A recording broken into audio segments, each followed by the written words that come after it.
bullshit. Welcome, guys. Big up to everyone. Thank you very much for joining us this evening for the midweek review. We're going to be looking at Liverpool, Arsenal, Manchester United, all the winners. We're going to talk about the losers, Chelsea, Spurs, Newcastle, the depressing losers.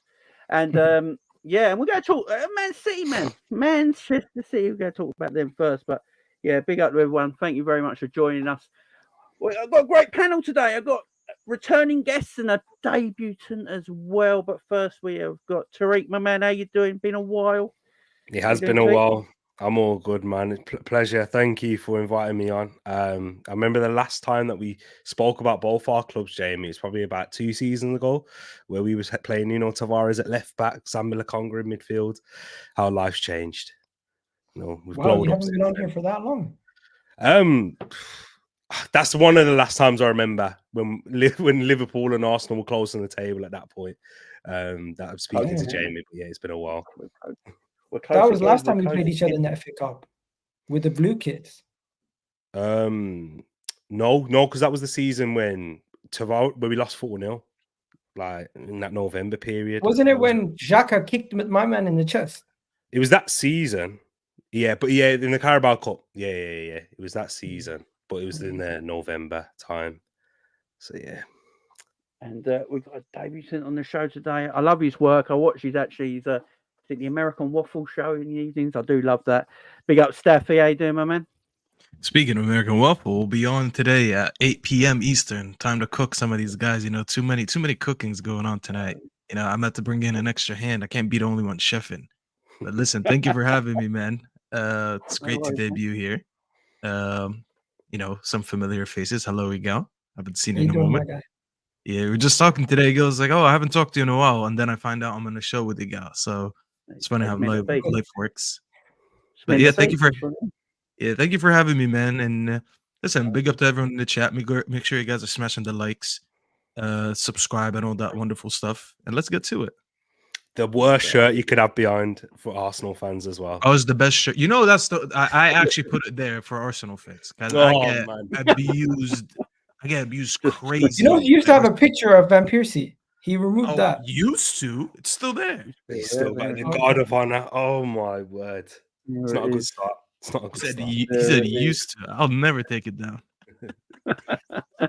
And a gal back on the show. A gal, my man, how are you doing? I'm doing good, man. I'm kicking it. Been relaxing. I was cooking Hamza earlier today and the whole week, and then just getting myself ready for this big game versus Aston Villa on the weekend. And I don't want to tempt fate, but we'll talk about it. Definitely will. Yeah, poor Hamza, man. He's been getting it from both sides at the moment, and he's getting it from everywhere. The poor sod. But it's a great talking point. Let's start on Manchester City. I think they've only won, is it 3-7 now for Manchester City? They've not won or drawn a single game when Rodri doesn't play.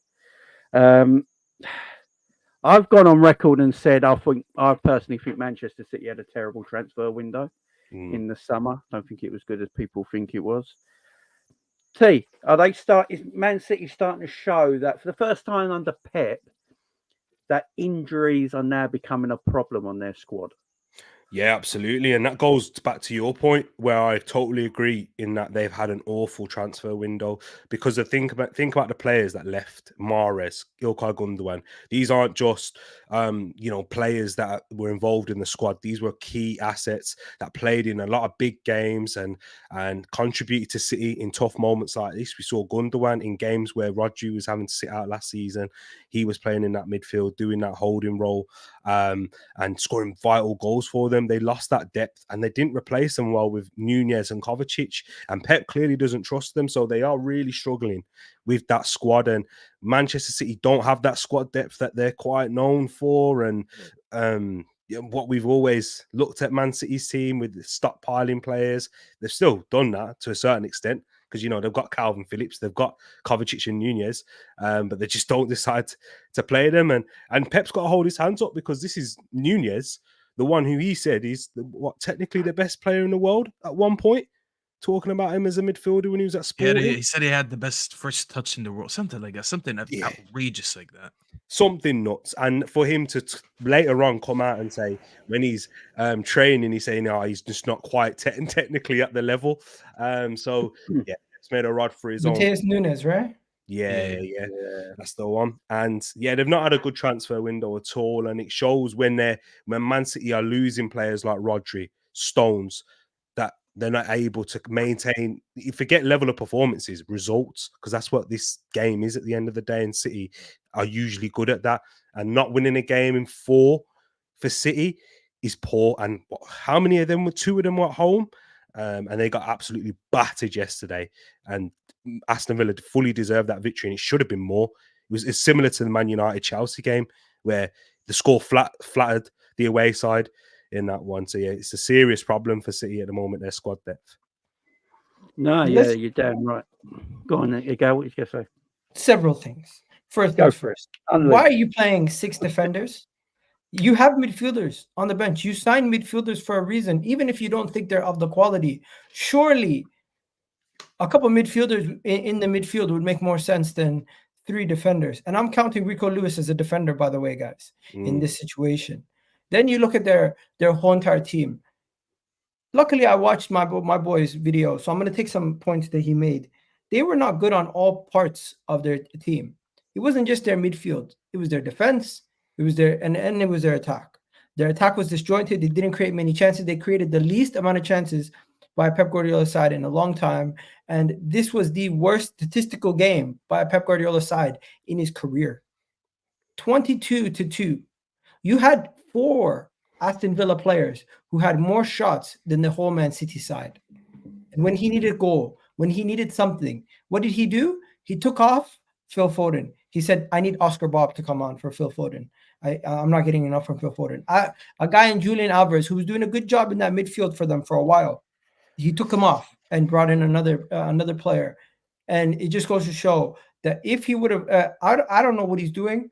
Personally, for me, I like it. But I think this whole thing that everyone's talking about, squad depth, everything else, let's be honest, Pep Guardiola got it wrong from minute 1. You do not get outplayed like that with the quality that you have in your team, even with injuries, even with Rodri getting a red card. People need to hold Pep Guardiola accountable for making the mistakes. Number 1. Number 2, we can talk about all the other issues that they have and how it could get them into more problems down the line. But you don't get comprehensively beat that bad throughout a game without saying the manager is done something wrong. And I think his tactics and the way that he set up to start the game is what cost him. And we can talk about individual players, we can talk about Rodri, we can talk about everything else, but it comes back down to Pep Guardiola getting it massively wrong in this game. And not enough people are speaking about that. No, you're damn right. Well, we'll speak about it if no one else will. Staffy, what's your feelings on Man City? Because look, it's still Man City at the end of the day. You still probably have them. We probably still have them as maybe title favourites because what they've done in the past. But there is definitely a difference with this Man City team this season, don't you think? I think we need to stop living off the name. I think, listen, saying that they've won 3 leagues in a row doesn't necessarily warrant you to win a 4th in a row. Now, here's the thing. People kept telling me, if anyone knows how to win, it's this team. If anyone knows how to come back from a point deficit, it's this team. They've done it 3 times in a row. And I said, but did they really? I know who did. I know Gundogan did. I know Laporte did. I know Mahrez did. These are the main 3 that left the season. You know, obviously over the years, Company did. Fernandinho did. All these players that they had in the last, I'm just talking about basically the last 3 years. You know who doesn't know how to win and hasn't won a treble? Belko hasn't. Gavardio hasn't. Kovacic hasn't. Mateus Nunes hasn't. So what guarantees me that these guys are going to come in and fill these boots right away? If anything, I think a lot of people found that comment disrespectful. I said, if anything, I think you guys are more disrespectful to think that you could just lose Gundogan, Mahrez, and Laporte, especially the first 2 names that I mentioned, and you pretend that, it's easy to replace them. It's not easy to replace them. Mahrez used to sit on the bench half the season, comes on, scores a hat-trick in the League Cup semifinal, whatever, bails them out in the Champions League against Madrid and stuff like that. That's how good he was. And he would sit on the bench half the season. Gundogan, same thing. Rodri's missing, put him in there. De Bruyne is missing, put him in there. Bernardo's missing, put him in there. He played all 3 positions, and he always looked like he's comfortable in all of them. De Bruyne would get injured, and he would score 7 games in a row like he did 2 years ago. So to act like losing these players and replacing them with other players isn't a thing, that's not disrespectful for me to say that. There should be a drop-off because these players have been great. These players won a treble. That's how great these players are. So to assume that they're gonna just like come in and just do the job that the others do without even questioning them because their name is Man City, I think it's a bit naive to say that. Now others told me like, oh, but you know, Pep, it's Pep that he's the one that didn't leave, and I'm like, obviously respect to Pep. I'll never sit here and even on a bad run slander Pep. No. But at the same time, Pep can't go on the pitch and do the job for them. He's always had elite players that brought him to where he is right now. So I don't care how good Pep is. If he can't get Natez Nunez to play and perform as he wants him to, or Rico Lewis when he comes on yesterday and perform as he want him to, or Foden when he puts him on the wing instead of putting him in the middle to get him to do the job and he can't. Doku, same thing. Gavardio, who's a very good player, but none of us are looking at him right now and we're like, wow, he's absolutely tearing this Premier League apart. So Pep can be there. Pep can do all this stuff. But if the players can't execute like the other players used to do and step in and make you feel like, you know, missing players due to injury, suspensions is nothing, then it's very okay to sit there and be like, you know what, maybe there's a shift of the guard right now. There's no reason why I can't sit here and be like, you know what, Arsenal or Liverpool are going to win the league this year. You know, Muhammad Ali got knocked out for the first time at some point. He lost a boxing match for the first time at some point. Mike Tyson did. You know, every champion at some point got taken over at some point, but no one saw it until it happened. So I don't think it's naive at all to say that they've dropped off this season. Yeah. No, I agree. And do you know what, Safi, as well, just to add on that, because you mentioned the signings that they brought in, they haven't hit the ground running and they haven't impacted this team. But even the ones who have tried to make that step up, when you're looking at Alvarez, Foden, you mentioned Foden as well, and Gal mentioned Alvarez. With Alvarez, I've been underwhelmed, in all honesty. He started the season great and he was scoring some goals, in some important goals, and you saw his role take that step up. And you've seen the same with Foden. But the responsibility is heavy now when you're taking on that mantle from Gundogan, from Mahrez, whilst Kevin De Bruyne is out injured. They're not living up to it. Alvarez against Liverpool post-international break. Since then, he was terrible.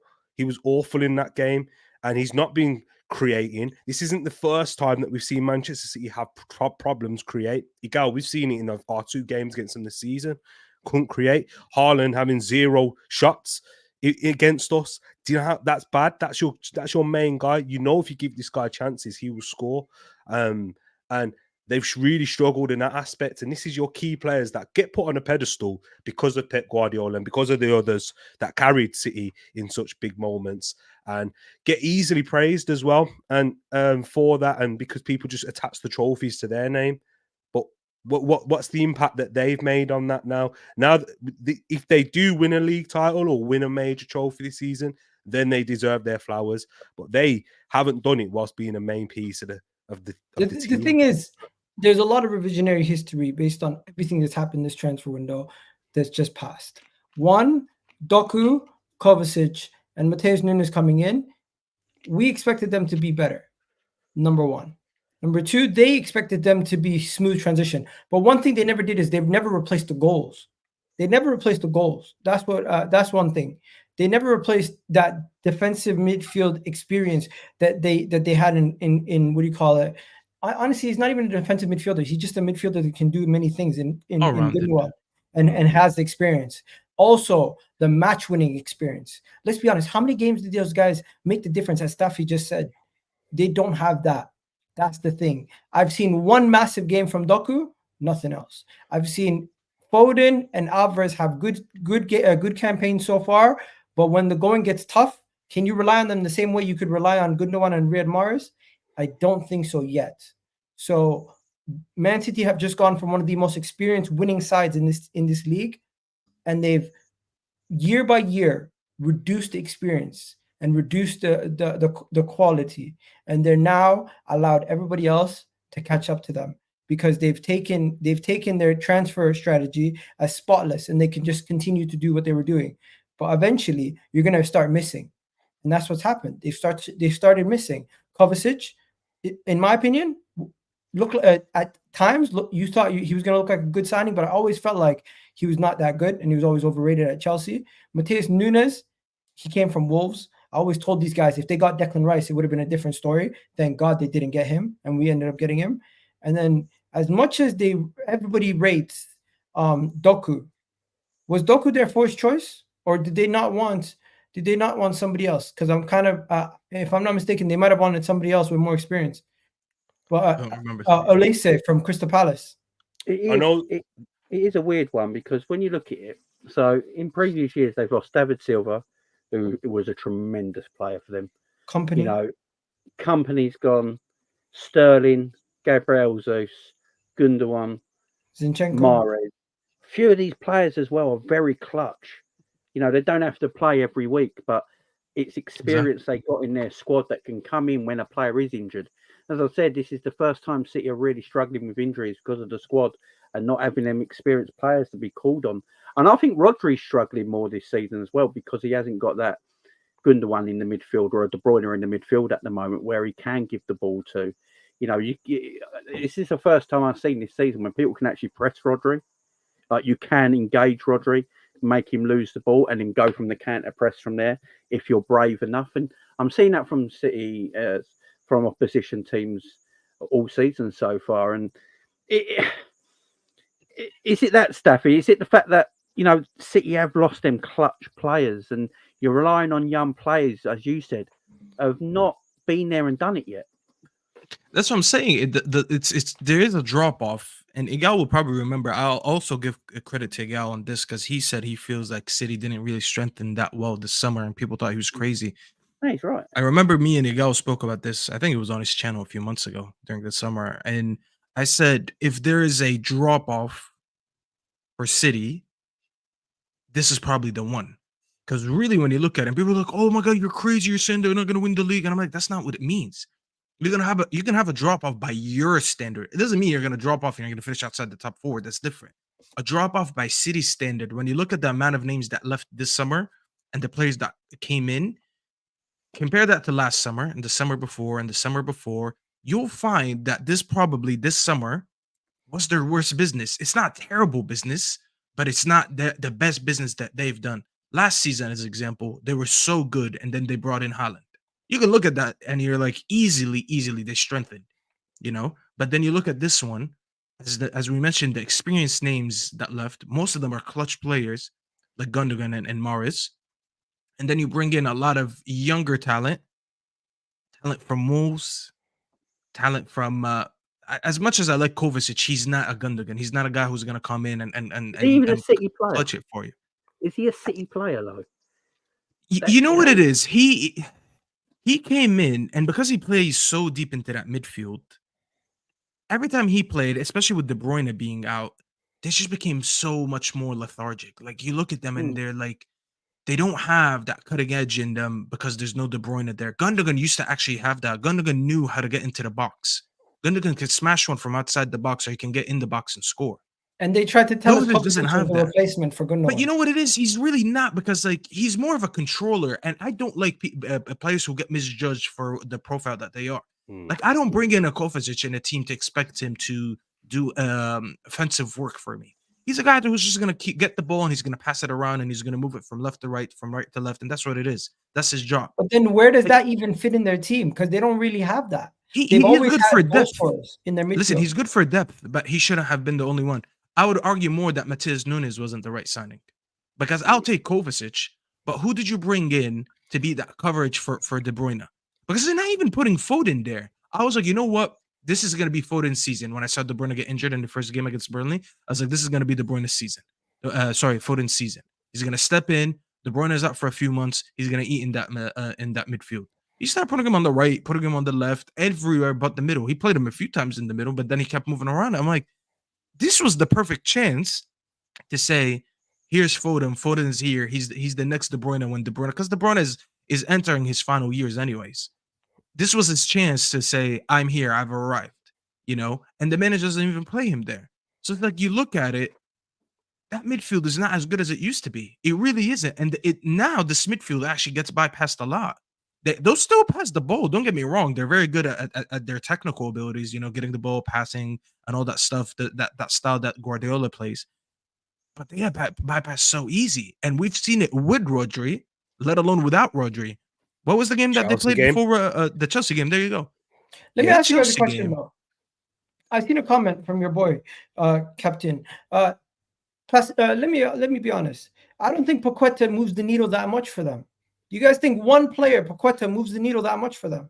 No. I don't think they would have bought Nunes if they could get Paqueta. I think Nunes was I honestly look at Nunes as a panic buy because they needed a I agree with you.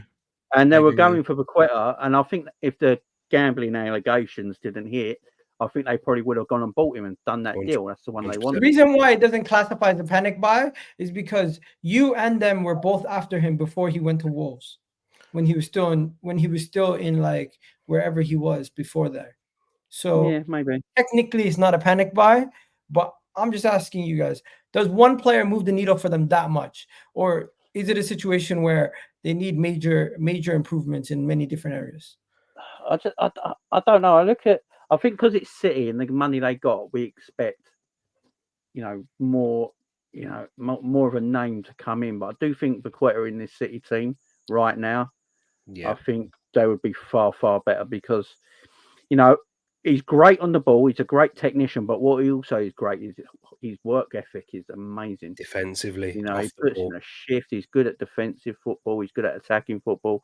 He's good in transition. He's a tremendous player, and I think in a City team with Pep, I think City, they would be a little bit more comfortable at the moment if they had someone like him. It's just that Kovacic don't really do it for me as a City player. I think he's a good footballer, but in this City team, it don't seem to work.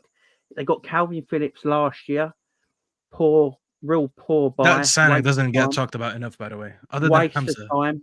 Got away with it for me. If anyone else signed him and he put on weight and never fit, and it's been over a season and a half now and he doesn't play, I think managers would be getting if that was Arteta or Klopp, or Ten Hag or anything like that, they'd be getting slagged off right now. 100%. And then the defence don't look great for me. I don't think their defence is very balanced this season. Yeah. I call him Barbie doll, right? At left back, yeah. That's what I call him, Barbie doll, yeah. The man is flattered to deceive, in my opinion. And no one's talking about him because he plays Man City for Pep. But I don't think he's been great. I think, I'm going to say this right now, it just gets on my nerves. I think Ruben Diaz is the most overrated centre-back in the Premier League. Bro, thank you for saying that. Yesterday I thought about it. Do. The guy gets cooked at least once a game. Once a game he gets cooked. Time, and he's always on his arse is always on the floor. 100%. He always goes to ground. I've never seen a centre back go to ground more than Ruben Diaz. And remember against the Chelsea in the Chelsea game, the same thing. Yeah, happened. I think he's a good player. I just don't think he's world class. I literally don't think he's world class. In my opinion, John Stones is their best defender.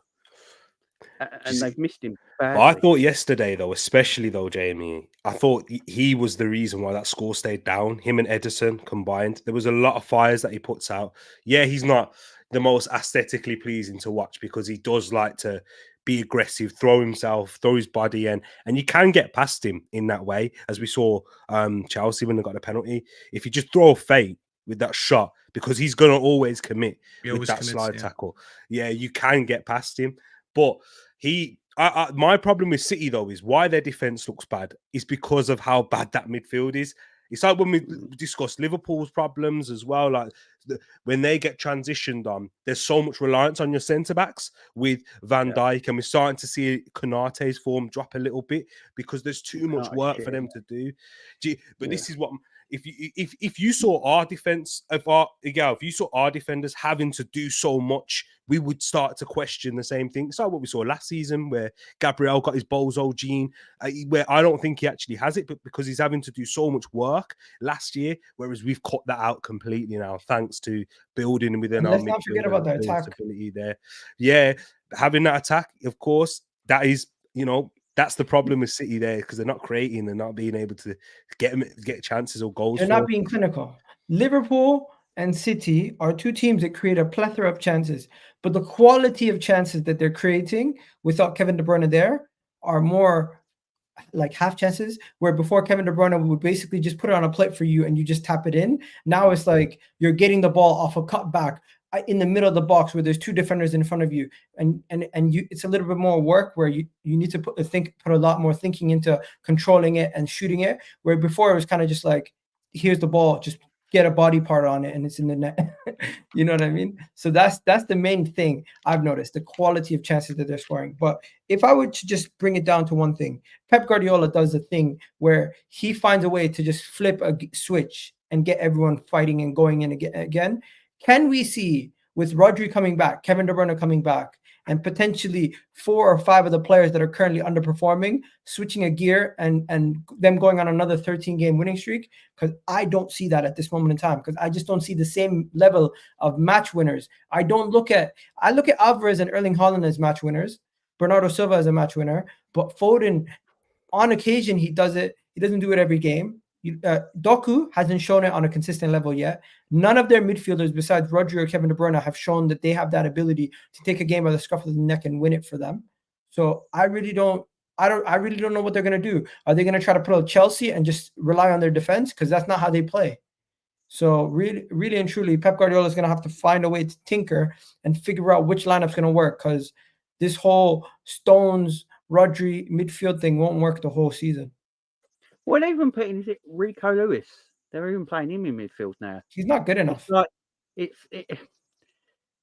I think if anyone but Pep was in charge of City right now, I think they'd be struggling even more than they are. You know, I think Pep does give them such a, a factor in their team. But I think any other coach right now, in the bank. Yeah, I think City would be really struggling. I think that the thing with City, they can't let you. Let's go to you, Arsenal boys.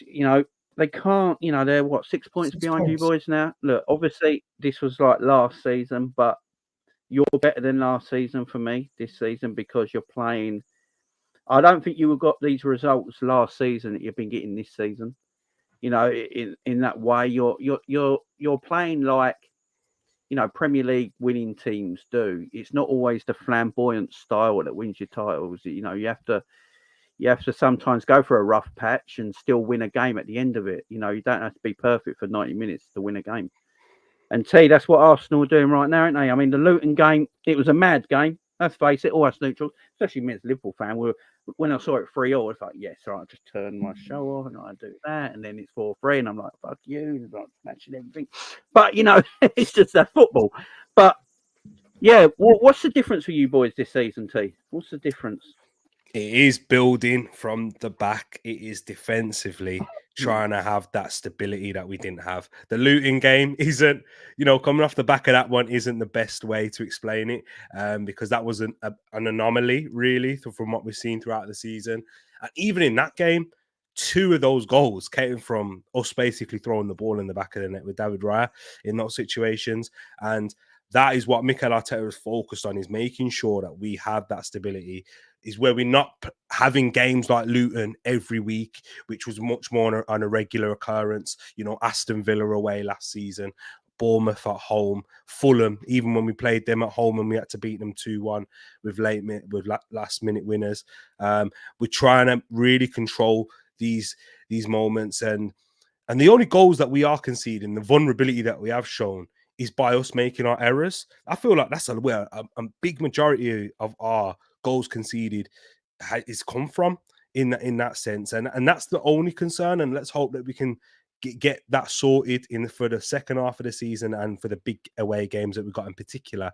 And a lot of people at the beginning of the season, Jamie, thought Arsenal have traded their attacking brilliance for the stability. I never believed in that, because I've always said this, and this is how much I rate this guy. And I'm one of the Arsenal fans. I don't think we need to sign a striker. I don't think we need to get a 20-goal a season striker who we facilitate around him, sort of like a Haaland in that mold, but who scores actually a normal amount of goals. I don't think we necessarily need that, because Jesus helps us so much. If we can get this guy fit and playing consistently, Saka will score more. Martinelli will score more. Guys, the upturn in Havertz's form, It's a big reason to do with that is, yes, he's settled, but because Gabriel Jesus, as we saw, laying it off for him, as you saw with his goal against Lens as well, the way he creates and moves, and even in the Wolves game, he didn't even score in that game or get an assist, you know, where everyone loves to talk about GA. But look at the part he played for the first 2 goals.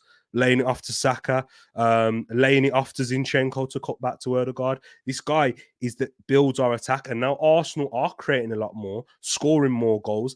If without Jesus, we don't score 4 away at Luton because he allows all of that to happen. He's chaos in his own way, and you hear Nunes, he gets labelled with that a lot in creating chaos, but this is controlled chaos, what Gabriel Jesus does. So we have that stability.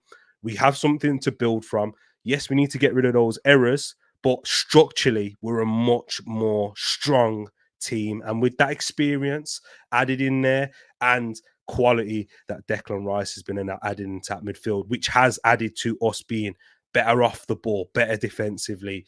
It's given us a perfect recipe for us to go and challenge, even if City and compete for a league title, even if City were close to their best, in my opinion. But yeah, let's hope that we can make sure that we can keep this majority of the squad fit going into some of the big games. We have not been nowhere near the level that we thought we would be, but yet we're still winning all these games.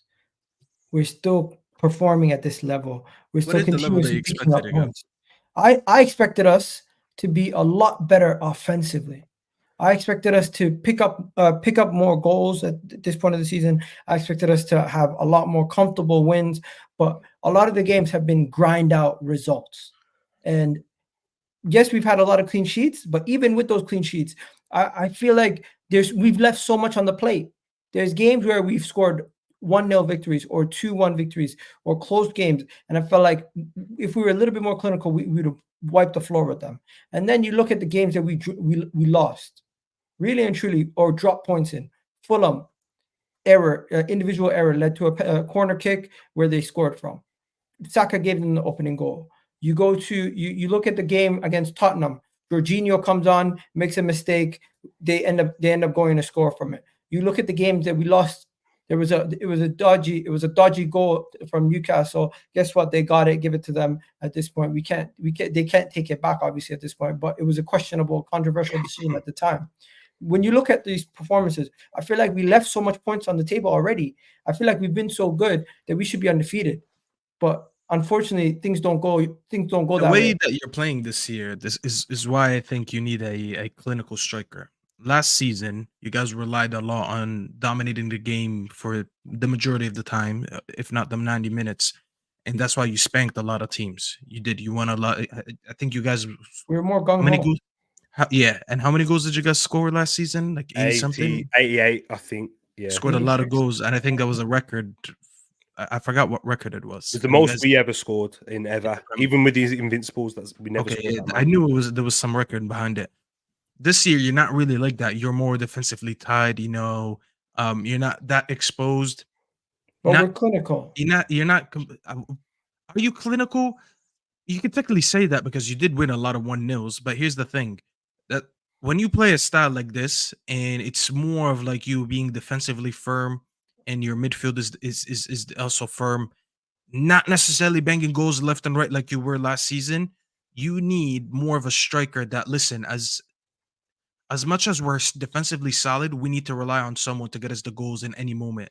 Because I don't think you can be relying on Declan Rice to bail you out against Luton and United like he did when he's banging in these goals in the last minute.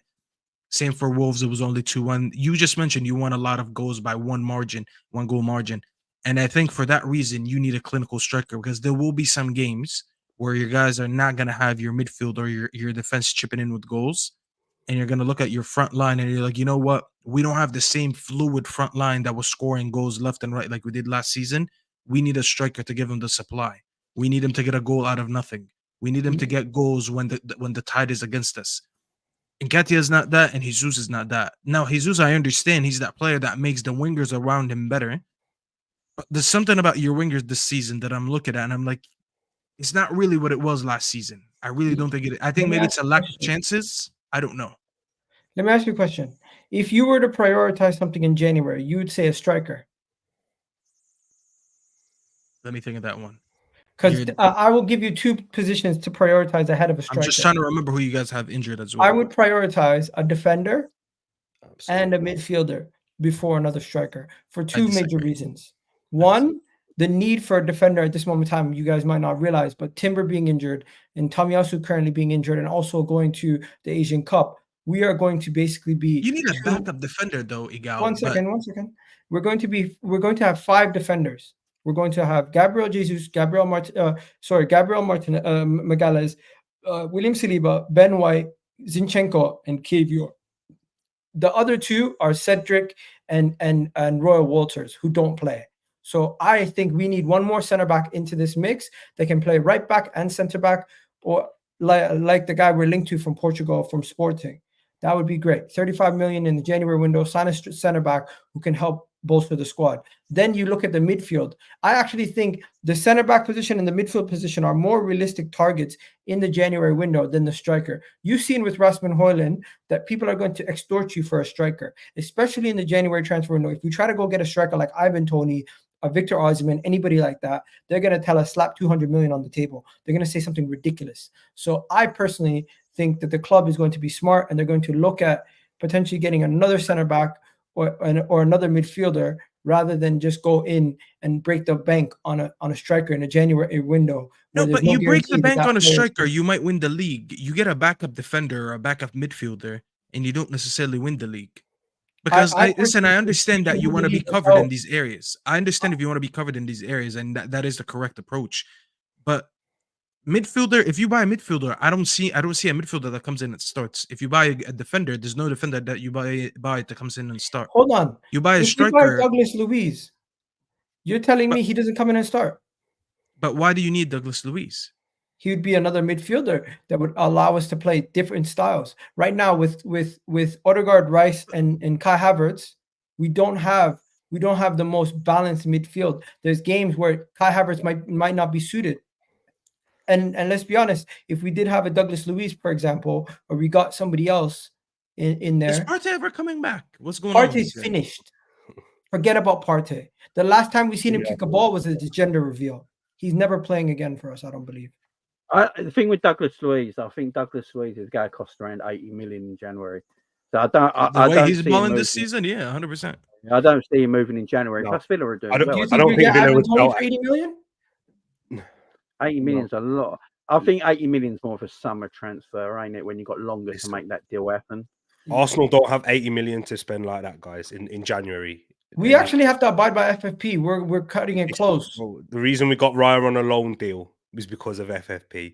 We have a little bit more money because we were able to generate more, because we sold Balogun and some other players towards the end of that, after that signing. But my thing is, and this is what I say to Staffy, because there's a lot of people that agree with you. You saved the striker for January. I agree with you, but not in January. But there's a lot of people that agree with Staffy that they think that Arsenal need a striker. If I look at just before I go into this, your point about the wingers as well, though, is I agree, because teams are setting up differently, setting up with low blocks, try and break us down and we try and hit you on the counter attack. So it's posing different questions for Martinelli and Saka. Martinelli hasn't quite answered them yet, but I think that's because of injuries and lacking Jesus. But Saka has started to find them answers. But let's say if we're able to keep our attack now, Staffy, fit, and, we're able to rotate them a little bit more because we've got Trossard and that in there and Havertz. If we're able to keep them fit and Arsenal score around 80, even less than 88 goals, let's say 80 goals, I looked at the statistics and I put a tweet up on this about a couple of weeks back. There's plenty of teams even Liverpool and Man City in the last 5 years have scored less than 88 goals and won leagues. But our problem last season was we conceded 43 goals. The last team to win a league by conceding 40 or more goals was Man United in 96. I was going to say it's probably us. Yeah, it was Man United. So you can win a league scoring less than 80 goals. Our problem was, and what stopped us from winning the league, was the amount of goals that we conceded, because we conceded too many. If we can be in and around 20 to 30 goals, that should correlate with the amount of points that we can get. Because Arsenal, we're dangerous from set pieces. We score plenty of goals through that. Odegaard, He's had a slow start to the season. Again, injuries as well, and that lack of cohesion within that midfield. But he's starting to pick it up with his performances. And if he can chip in with more goals, Havertz, that's another one.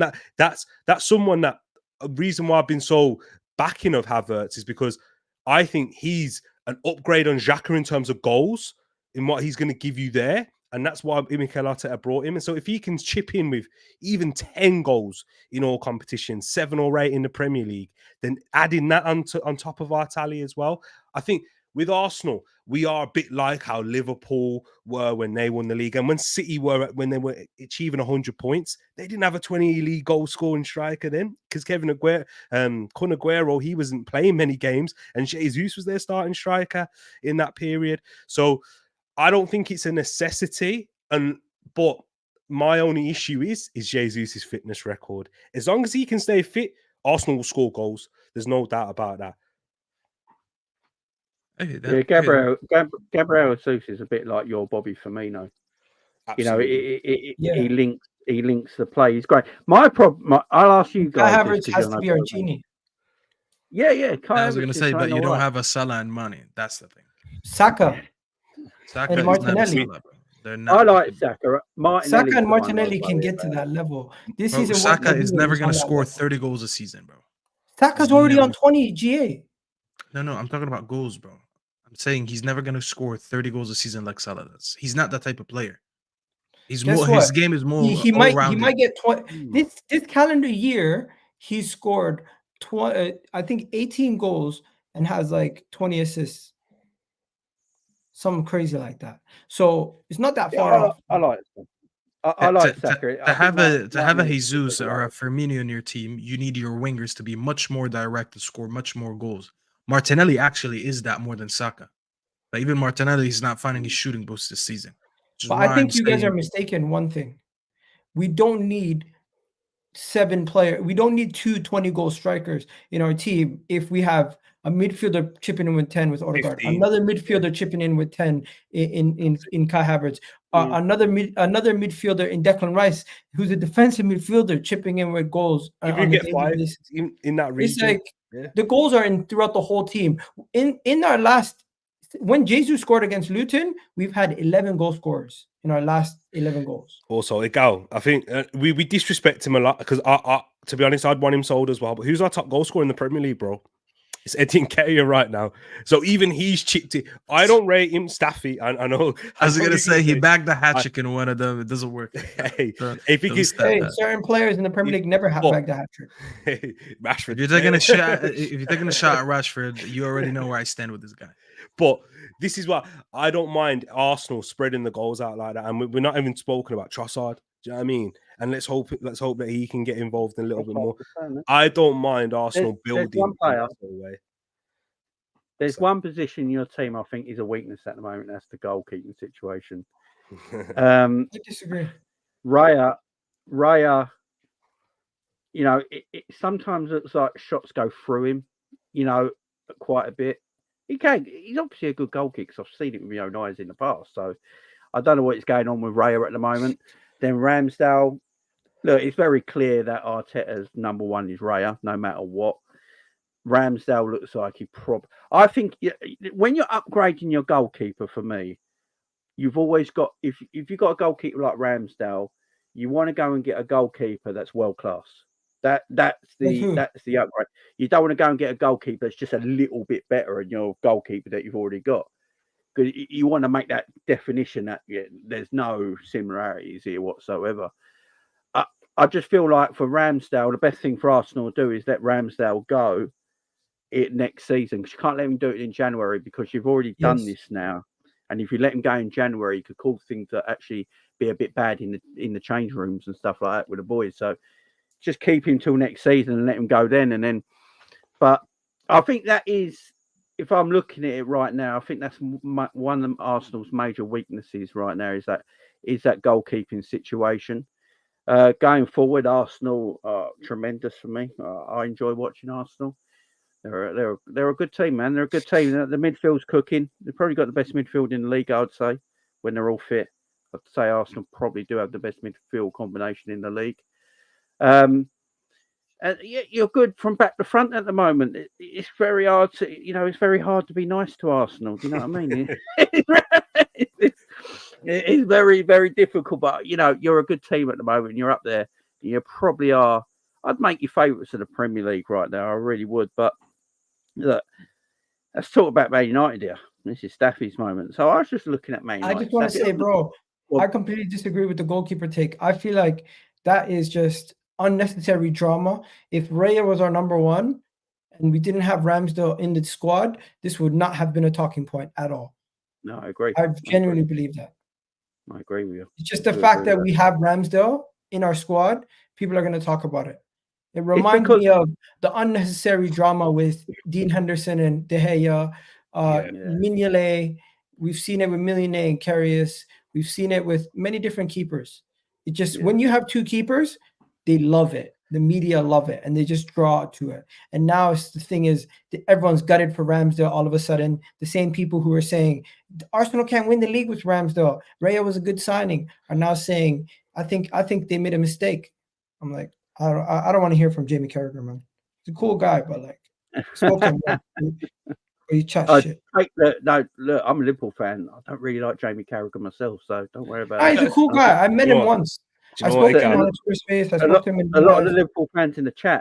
We're not really, he's a blue. That's what we say. Do you know what it is, Gal? It's the Liverpool fans named Jamie. You got to be careful with them. Yeah, you know what? I'll give Staffy credit. Staffy and O'Shea were two guys on my stream that were talking about it. They were right. Yeah, man. Yes, you better go get ready for American Waffle, bro, because there's a lot of cooking to do. I always give you credit whenever you're right. Don't forget that. I appreciate that. I appreciate that. A lot of people don't do that. They like to say only the predictions that I get wrong. But when I collect my receipts, they're like, "Oh, Staffy always wants to be right." Yeah, but when I get a take wrong and you're retweeting it all the time, I wasn't complaining, was I? So you guys can hold that. You were complaining about the Onana one. You know what about the Onana one that pissed me off is that it was a joke. But this fraud Hassam took out the first part of the video and he made it a real take. And it pissed me off. And I'm like, you know what? It's good for fun. It's good for jokes. I kept the shameless part in. But people kept it. But Hassam took it out. It literally says in the beginning that I'm running an agenda. It says it's clearly a joke. I said, it's going to be my agenda for the season. He said he's the best goalkeeper in the league. The day we signed Onana, I said he's the best goalkeeper in the world. And then he took that part out and he just kept the second part. And now every time Onana makes a mistake, he tweets it. Oh, absolute fraud. So with Man United, Staffy, I was just looking at Man United's form. Their form doesn't really go with the way when you watch Man United on the eye. You don't realise it, but in their last 5 games, they've won 4 matches. And you're equal on points with Tottenham, and Tottenham were 11 points above you at one time. You're now level on points with Spurs. You're in 6th position. You're actually only 3 points behind Manchester City right now. Talk to me, man. Talk to me about your club. We actually have the same amount of wins as Man City this season, and we have 1 more win than Spurs this season. So it's crazy how this league works, because if I would have told you right now to guess that, you would have. Hold on, repeat that. We have the same amount of wins this season as City, and we have 1 more win than Spurs. Yeah, we're just behind them because we weren't drawing games. We just kept. How many wins do you have? We have 9. Spurs have 8. City have 9. Brother, Man United don't draw games. They only win or lose. That's the issue. Yeah, we only have 2 less wins than you, Igal. The thing is, though, every time we lost, we just lost, like dominated. Well, if it's not by score, it's by the performance, which is why our defeats are a little bit more highlighted. Rightfully so, by the way, because I've been very critical of our team. But yeah, it's funny how football works, because we're sitting in 6th place. Another funny stat to mention that we actually have if I would have asked you, would have guessed this. We technically have the 3rd strongest defense in the league, right after you guys, Arsenal, Liverpool, and I guess who was the? Let me check who else was. But the funny thing is, you've conceded 18. No, City. Scored 18. That's the thing. Yeah. Our attack is garbage. We don't score goals, and you've seen it yesterday. We should have beaten Chelsea by 5 or 6. Yeah, and we didn't. And that's the shocking thing about this team. that we attack a lot. First of all, let me talk about yesterday's game. It was our You best have more performance. wins than Newcastle. Damn. Oh yeah, bro. It's Howie the lads though, you know. Bro, it's just everything is just over highlighted. You know, Mike's coming. Don't cross over the Jamie Wynn. also over my Jamie Wynn stuffy. Mike is the type of guy that comes into my watch along to just remind me that this win means nothing. And I'm like, when Garnacho scored the overhead kick, that's came into my chat, and he was like, "Yeah, he's still shit though." I'm like, bro, he just scored a worldie. How about we wait until tomorrow to call him shit? Wait an hour at least, not a day. You know, not instantly after the goal. But, you know what's mad about United though? United's goal difference is 0. They've scored 18 and conceded 18. Conceded 18, yeah. We're the only team in like the top 8 that hasn't even cracked 20 goals. Everyone else, I think, I swear, is around 30 something. We only have 18, and we played 15 games, so we're averaging like 1 point, like something very small, 0.0001 goals per game. You know, so we're technically averaging one goal per game, which is shocking. What do you think of your team right now, your manager, and everything that's going on at the club right now? Because you say the form's actually pretty decent, but you know there is a bit of a mess at the club. Let's face it.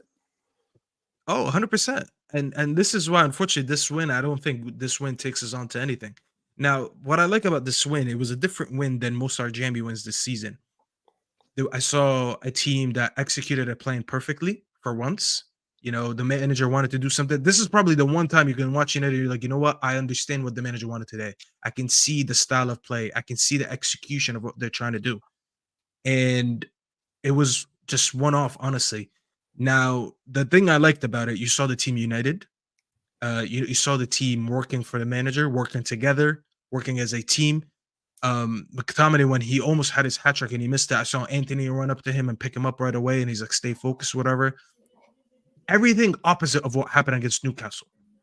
If you put that both games against each other and rewatch them, you would think they're two different teams. You'd be like, "There's no way this team just got battered."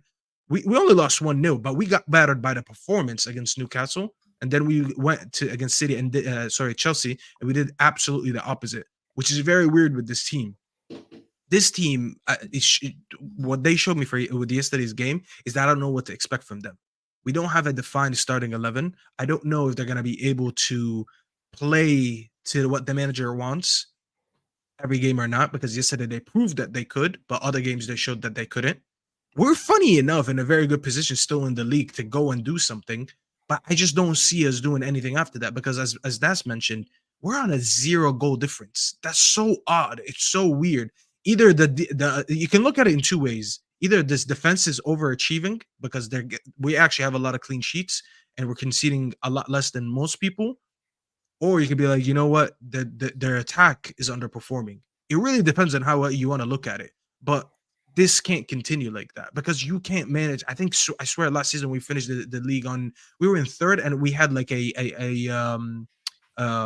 single digit goal difference. It's so unnormal for teams to do that, you know. So I really don't know what to expect from the team. There's a lot of going on, obviously, as you mentioned. That's negative. I'm hearing news today that Sancho, Casemiro, and Varane are all going to be sold in January.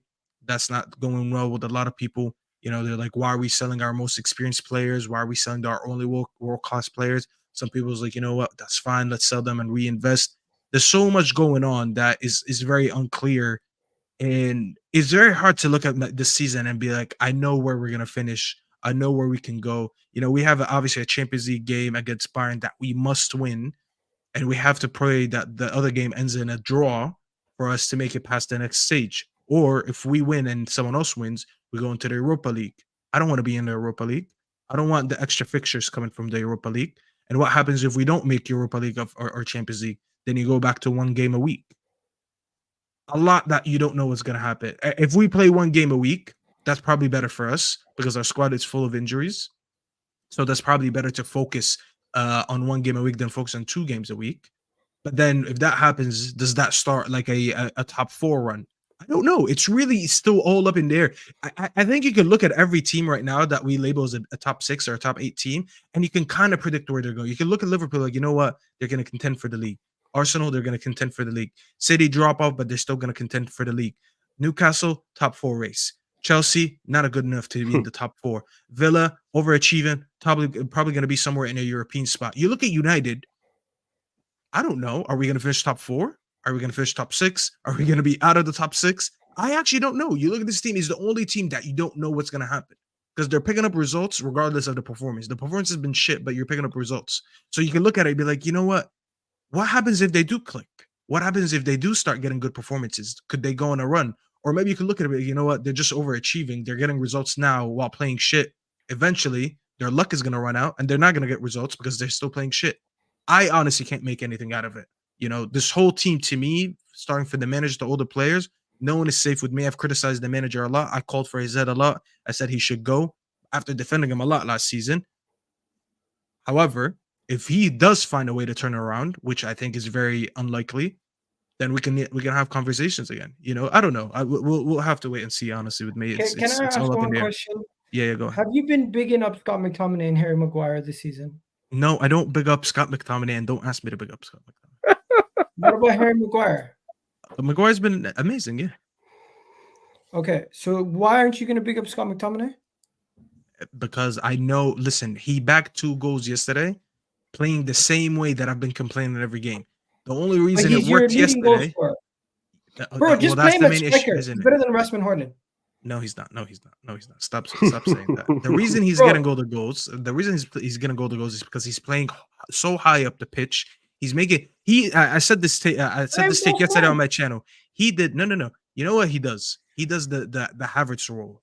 That guy that crashes into the box. You know how you guys described Havertz early in the summer when you said why he signed him to be that extra body in the box as a second striker, exactly. But you can't have him as a second striker if you don't have a main striker.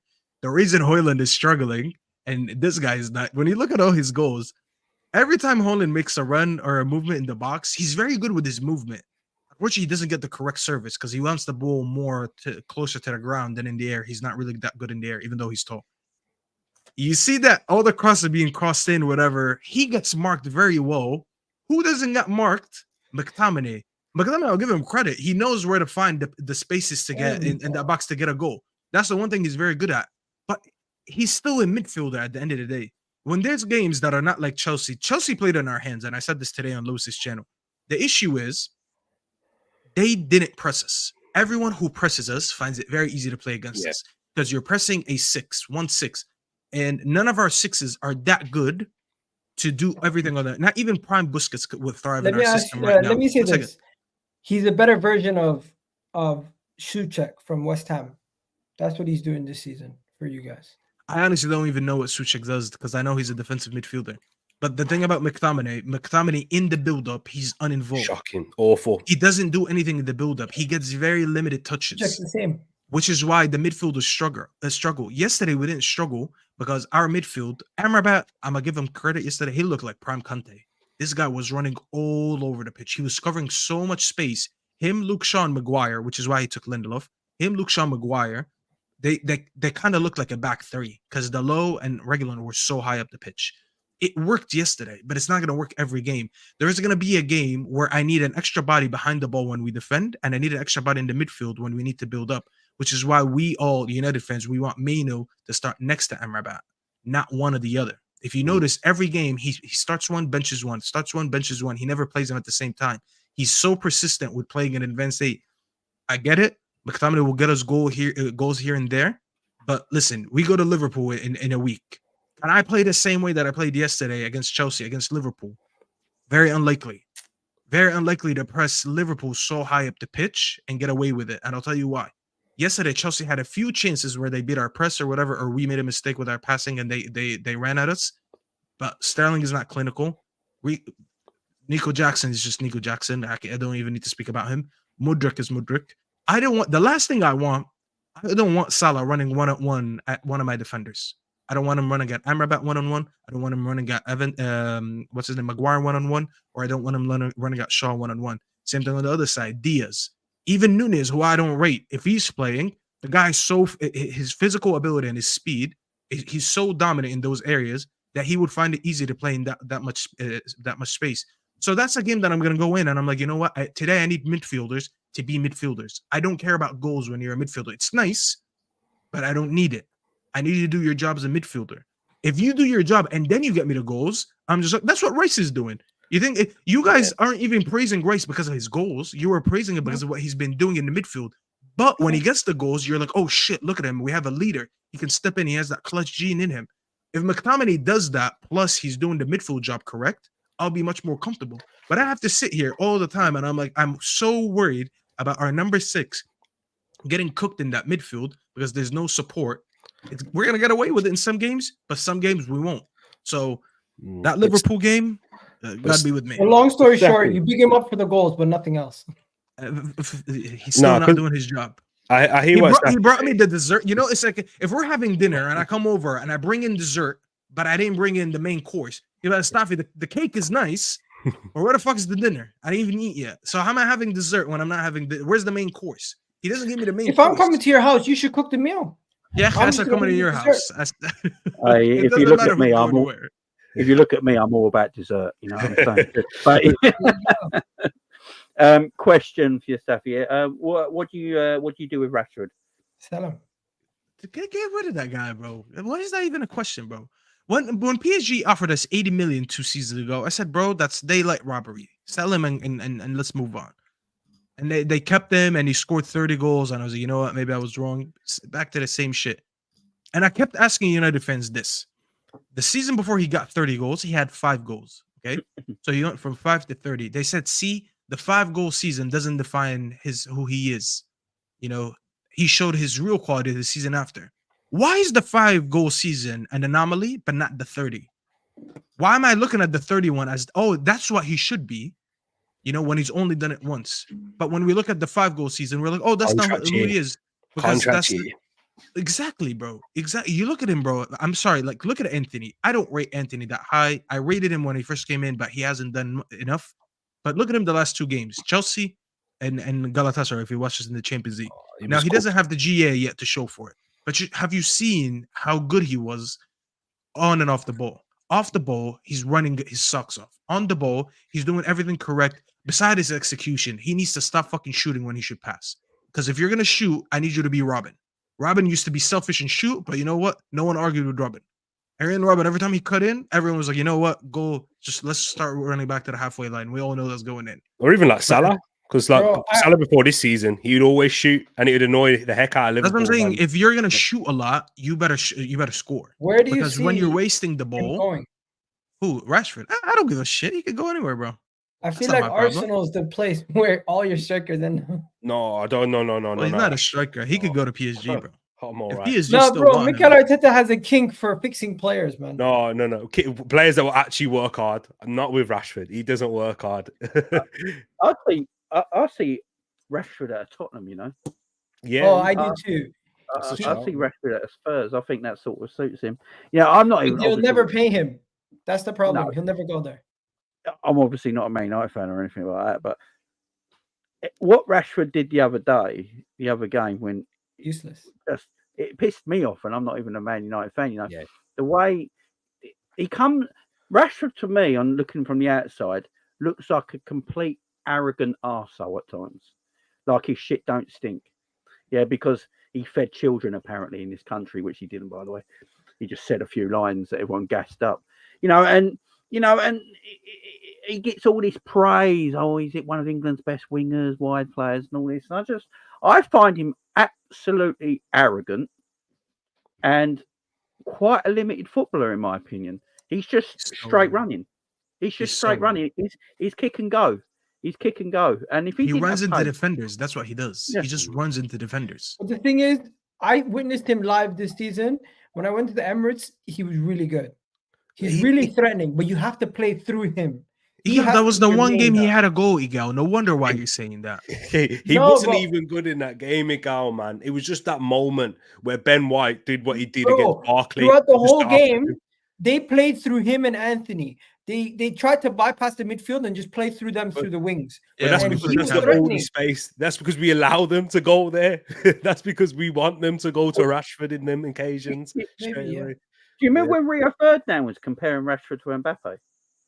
I remember Canadian Cam saying he'll surpass Mbappe in a couple of years. Yeah, we don't take Canadian Cam seriously, do we? Now that's my boy. Oh man, no yeah, he's one my said boy that too, but we story. don't take him. No one I said told that him that before. story. I told him because I It's remember a saying mess. one time that I would sell Rashford and whoever to get Mbappe, and then we had a convo about that. You know, And they said no. I don't remember what he said. He said he wants to keep both. I'm like, okay, bro.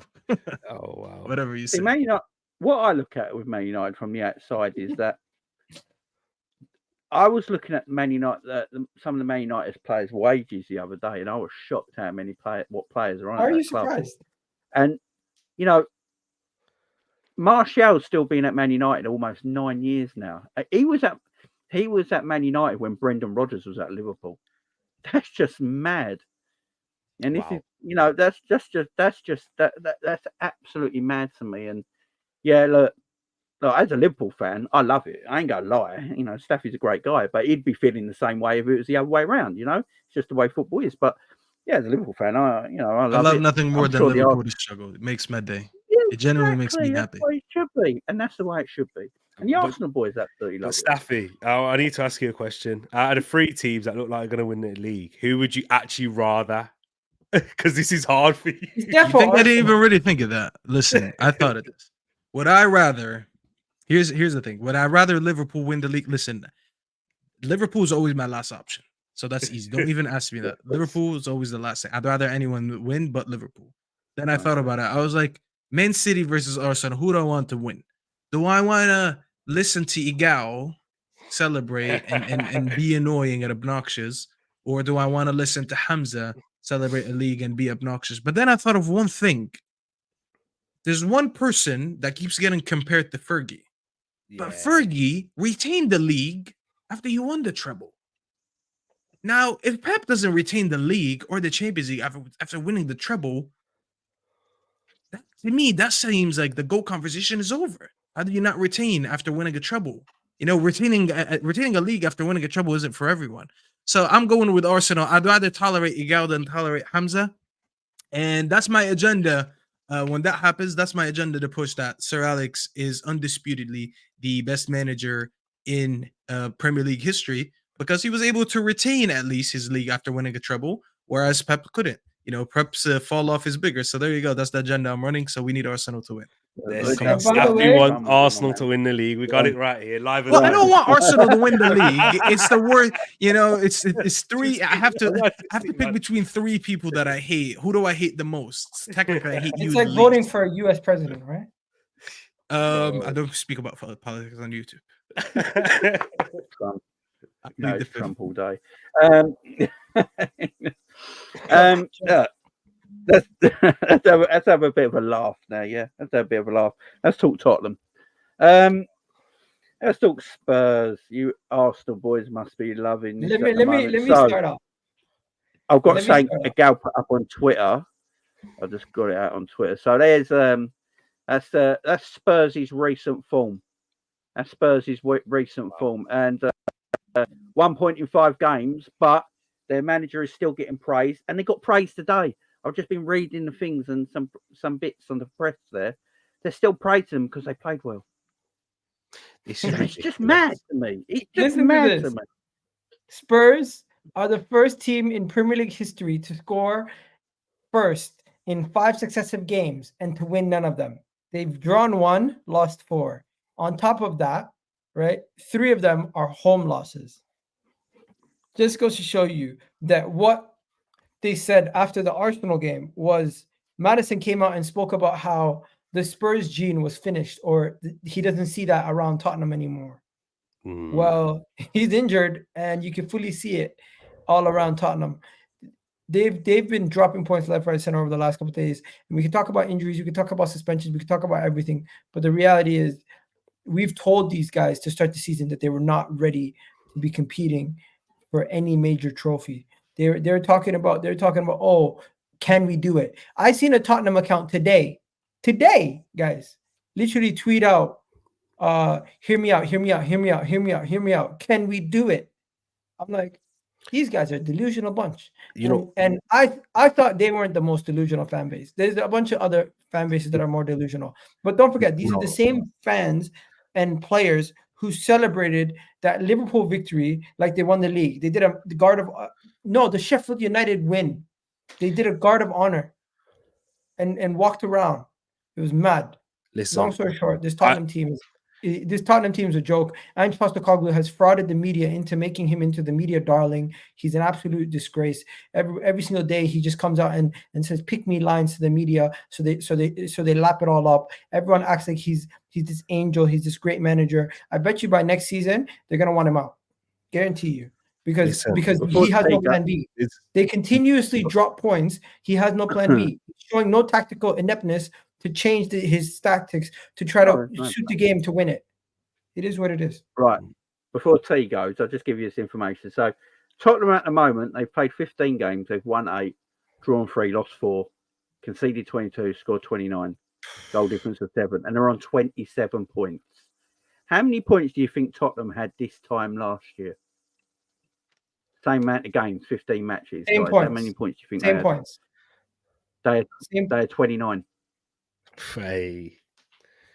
Last year, they were 4th in the Premier League after 15 games, won 9, drawn 2, lost 4, scored 31, conceded 21, goal difference of 10, and won 29 and had 29 points. There's hardly any difference. Hardly any difference. You know what's different? You know what's different? How they feel. Why?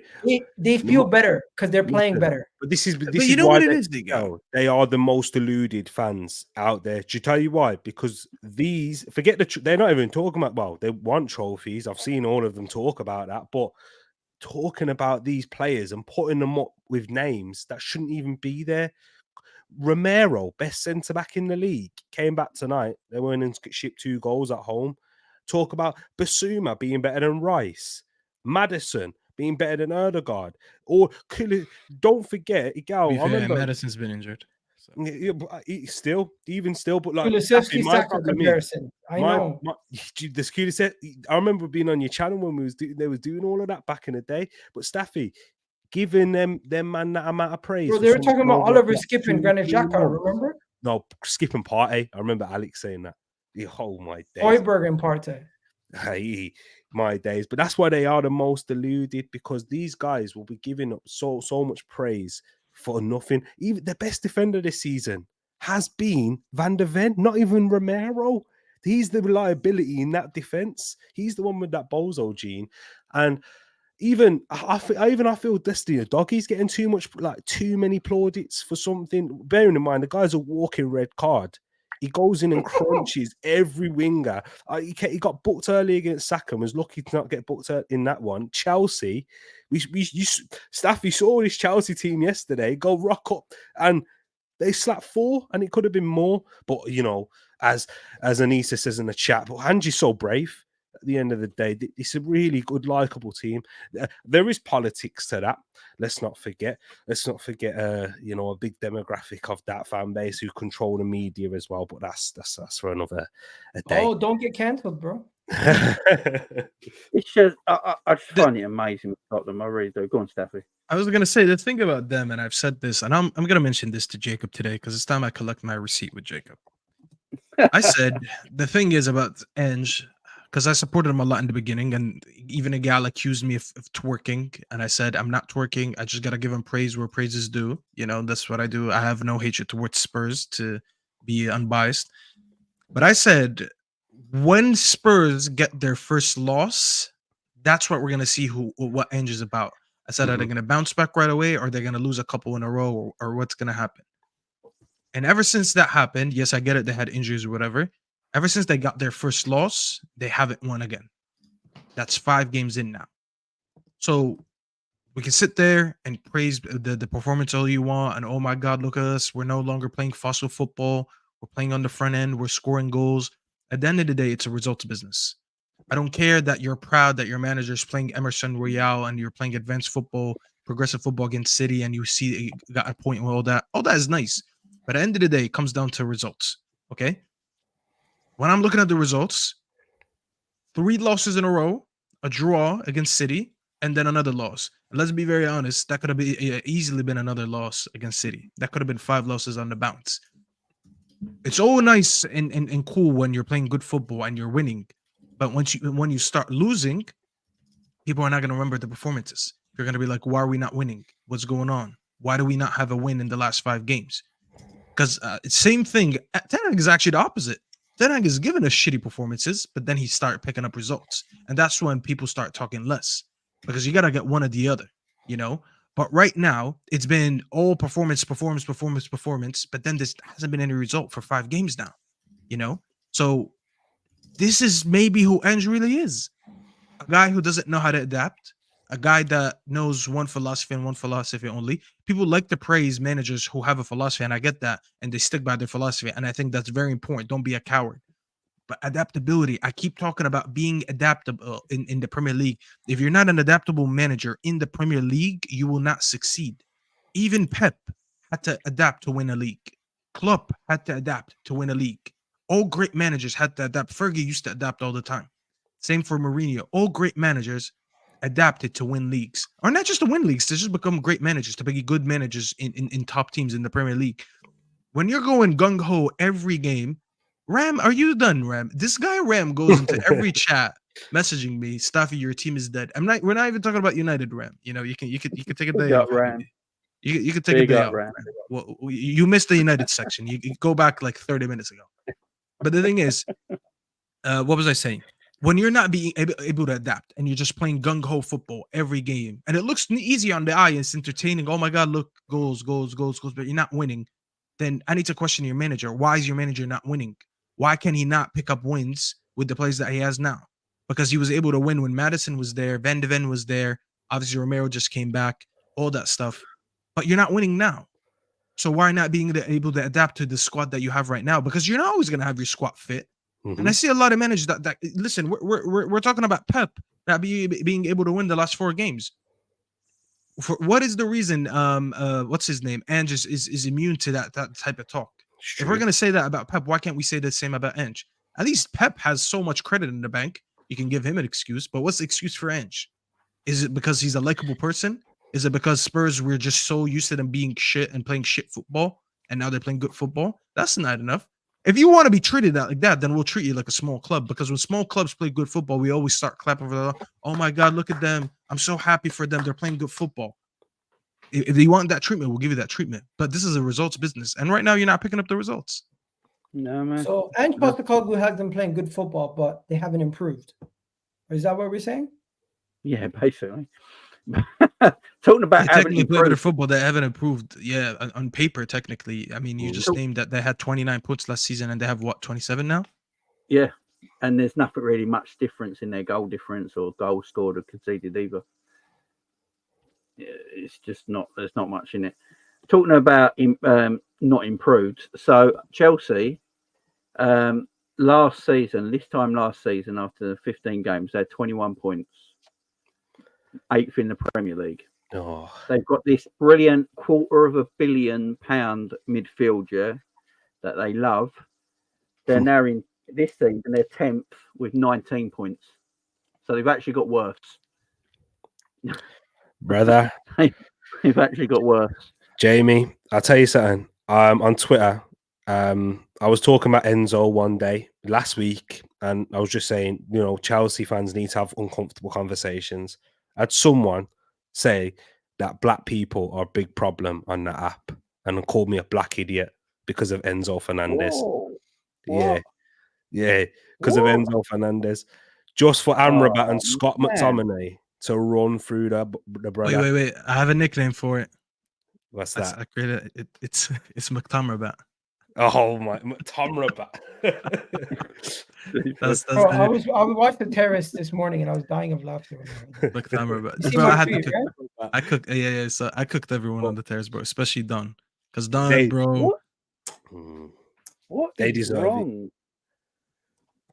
Oh, okay, that's just awful, man. Let me just talk about Enzo and Caicedo. Yeah, just for Enzo, you know. But Chelsea, I'm sure if any of you guys, well, Gal, I've seen you get a lot of stick from Chelsea fans for it. Whenever you speak about Enzo, he's like they talk about like he's talking about their child or mom. It's ridiculous how they get Bro, so defensive. Enzo Fernandez has not done nothing at Chelsea to get the level of protection that he gets. £100 million signing that hasn't delivered nothing. Michaela Mudryk, another £100 million signing, hasn't delivered nothing. Caicedo, another £100 million signing that's underwhelming at Chelsea. They continuously go at the manager. But when are they going to look at these players that they're spending all this money on that are not doing nothing for them? Are we just going to continue to – how many managers are they going to sack before they say, oh, we're signing shit players, or we're signing players and overvaluing them? Are they signing shit players? I mean, like, they're overvaluing them. When your manager's playing Cucurella on the right and then he's playing Kowo on the left and you have zero progression from your fullbacks, then I understand why you're pissed. Because at least if you play Cucurella on the left and you put Disasi on the right, Disasi's not the best attacking one, but he's on his dominant foot, which is his right foot, and then Cucurella can just play in his real position. You can sacrifice one fullback for the other. Not really, because he's stupid. He's making a lot of stupid decisions. I do agree some of the players are not doing good enough. Like when Kowo goes down, when McTominay touches him on the back like that and then scores that header, and then you come out and you say, I don't know why VAR doesn't like me. Bro, you have the captain's armband and you're coming out crying saying, I don't know why VAR doesn't like me.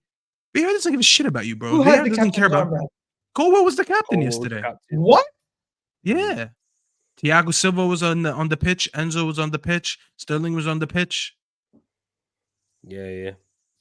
I don't know why he keeps giving it to Cobham. Sassy was on the pitch, players, isn't it? That's I'm why. not gonna lie. I'm done talking about their manager. I'm done talking about their players. I'm just looking at Todd Bowley, and I've been telling people about Todd Bowley and his mismanagement of the club being the reason why they're in this situation. But they continuously want to back him because he spent £1 billion on who? On who? Like, can you guys tell me how did they spend £1 billion and we can only name 3 major signings? The rest of them are all like. You remember I said that on A-listers before, Igal, and I said if I would have told you a year ago or whatever, any Chelsea fan, that I'm telling you, I'm gonna give you £1 billion, and in a year and a half, your number 1 striker is gonna be Nicholas Jackson, your main goalkeeper is gonna be Davinson Sanchez, and I'm gonna start naming some of the players in the squad that you have. You would have thought I was joking. Because if I tell any of you guys right now, what would you do with $1 billion? You're gonna start talking about Mbappe, Rafael Leao, Barella, Mike Maignan. You're gonna be Vinicius Jr. You're gonna talk about the biggest names in the world. You're like, yo, you just gave me an open checkbook, $1 billion. You're talking about these players. So to talk about spending that much money, and you're going Nico Jackson 1-on-1 with Onana yesterday and can't finish his dinner. It's embarrassing. It's actually a joke. Like, we wouldn't get away with it. As much as I don't like Arsenal, and if that was Kai Havertz, but if it was Arsenal, they would get killed for that. 100%. $1 billion for Arteta, they would kill him, bro. That's why Chelsea. Oh, you want to know something, guys? The honest truth. They don't want to hear this. Chelsea are still a small club. They won 2 Champions League, but the way they're treated in the media and bypassed to criticize Manchester United, Arsenal, and other clubs for bare minimum things, where these guys have been in the mud for 2 years, they've either become desensitized to Chelsea's being in the mud, or they are what they are. They're. I think they're just in their banter era, bro. If we're being very honest, this is their banter era. Oh no! But listen, they told me our rebuild is better than your rebuild. Our rebuild will not be the same as your rebuild. We're gonna get it over quick. This might be the fastest rebuild in history. So I don't want to hear it from these guys. They can talk about the manager. They can talk about the players. The reality is, I gave them a chance, but listen, it's not working. And if they think sacking the manager, by the way, if he gets sacked, by the way, it's better for all of us. Because I'll tell you right now, if they sack him, they won't improve. These players are way too young to go through 3 or 4 managers in their first 1 or 2 years in Chelsea. If you're Enzo, as an example, or whoever they said, because they signed a lot of young players from last season, you've already went through what's the name? After Tuchel left, because they made a lot of these signings in January. Yeah. You've went through Graham Potter, Frank Lampard, and now Poch, and then potentially a 4th manager. Now, as a young player, you know who, by the way, struggled from that, and I know that from experience, Rashford as an example. Rashford went through so many managers in his young career that he lost a lot of development because he was being used in so many different systems by so many different managers. Martial, but he has a different story. It was more of the injuries with Martial. But Rashford never really had the chance to progress because he got into the first team at 18 years old. And then he went through Louis van Gaal, who played a complete different system than Mourinho, who then played with Ole, who had no progression whatsoever and improvements with the young squad. You look at him and he got lost, which is why people look at him nowadays and they're like, you know what?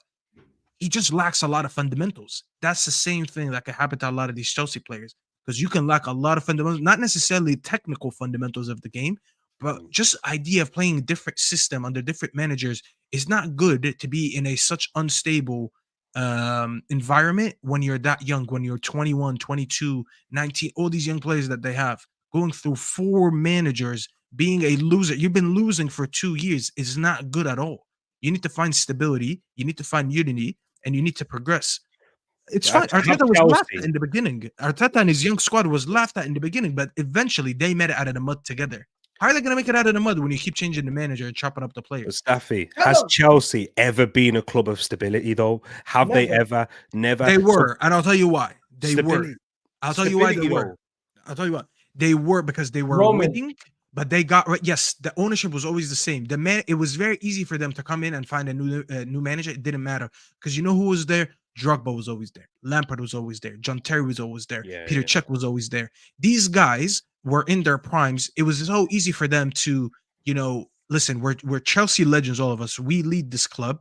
We have the same owner. We're just aware that in any moment, this manager can go and he could get replaced with someone else who's going to be very similar, but they're old enough and successful enough in these periods to deal with stuff like that.